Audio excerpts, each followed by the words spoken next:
عليكم ورحمة الله وبركاته. على المودة والخير نلتقي وإياكم، وسؤال فقهي.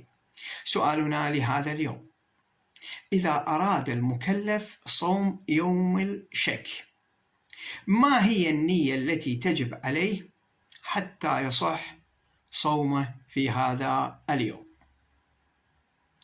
الجواب: نحن نعرف بأن يوم الشك هو يوم مردد بين اليوم الأخير من شهر شعبان أو هو اليوم الأول من شهر رمضان، فتوجد عدة نيات.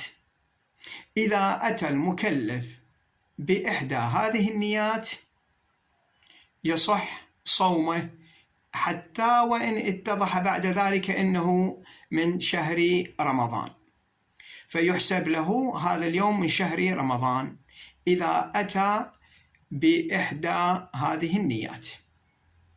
فيصح صوم هذا اليوم إذا كان بنية صوم شهر شعبان استحبابا، أو صوم هذا اليوم قضاء، أو صوم هذا اليوم نذرا، أو صوم هذا اليوم ما في الذمة، ما يتعلق بذمتي لهذا اليوم، أو بقصد الواقع عند الله عز وجل.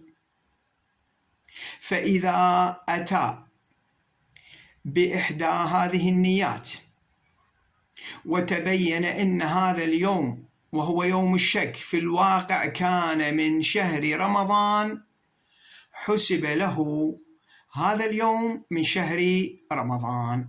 والحمد لله رب العالمين، وصل يا رب على محمد وآله الطيبين الطاهرين.